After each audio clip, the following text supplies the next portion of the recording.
the film everybody is talking about, Homebound. First of all, the films that absolutely move you on such a primal level and sort of destroy you the moment you watch them. Like Homebound is one of those films that you take time to recover from. There is no Mm. way you are not crying in that hall in the last 10 or 15 minutes. When you emotionally, viscerally react to a film, it's very hard to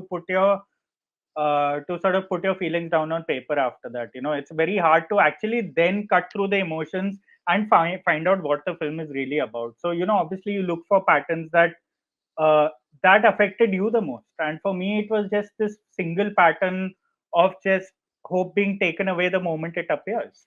For both the protagonists, there's a Dalit protagonist, there's a Muslim protagonist. Both are best friends. They are childhood friends, not by virtue of personalities, but by virtue of design. And I really loved the fact that there were so many films happening within Homebound. Every time an underdog story started, it ended.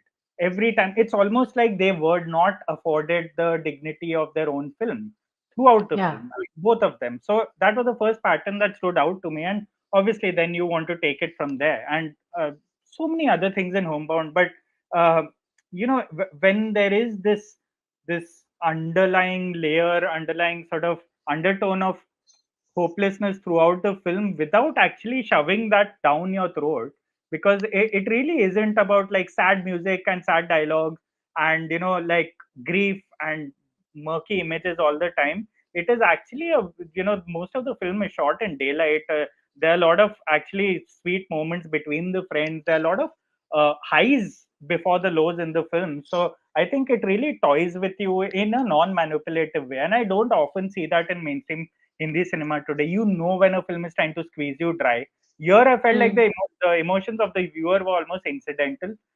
It felt like the film came from a place of empathy first, humanity first, before uh, any sort of politics or being an anti-establishment, or we know the censorship journey it's gone through. So people are obviously going to call it an anti-establishment sort of story and this and that, but no, speaking up doesn't mean you're automatically that you're boxed into that bracket of storytelling. I think it came from a very primal space, which I used even in the previous review.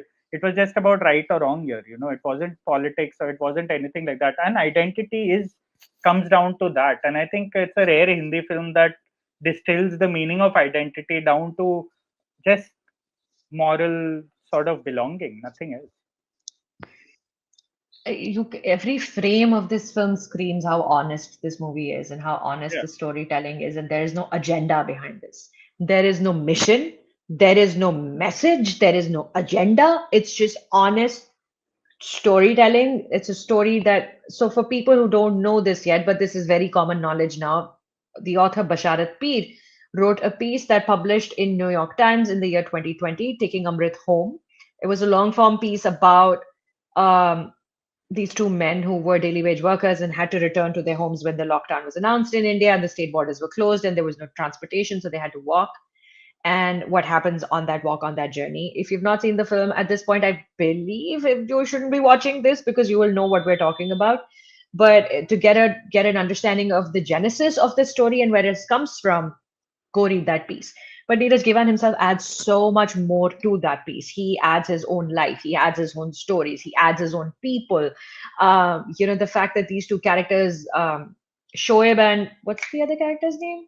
Chandan. Vishal, Chandan, Shoaib and Chandan, right? So obviously Chandan is a reflection of Neeraj Ghaywan's own life growing up, of hiding his Dalit identity, of not being able to tell people what his caste background is, and then finally becoming secure enough in his life be to own who he is, where he comes from. And you see that in Chandan's character as well. He doesn't want to tell people his caste for fear of being discriminated against, legitimate.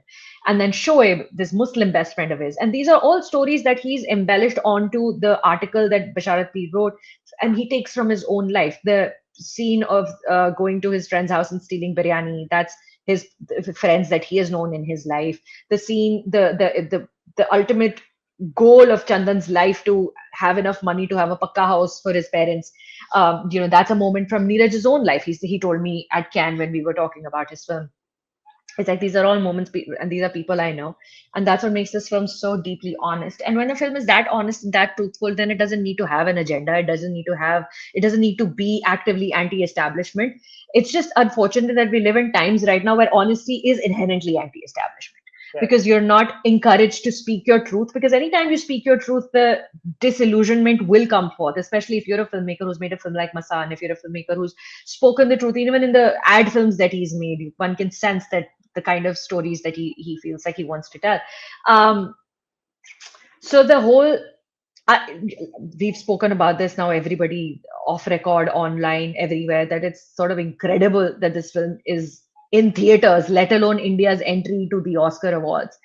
But I do believe that Homebound has a major fighting chance to get, if not at the Academy Awards, but to do some sort of international footprint, which is what is more important than winning awards. Is for people outside the nation to recognize that RRR is also Indian storytelling, Homebound is also Indian storytelling, uh, Sabar Bonda is also Indian storytelling. Indian cinema is very vast because the nation is very vast, and the storytellers come from all kinds of different backgrounds. And these are the things that we bring to the world.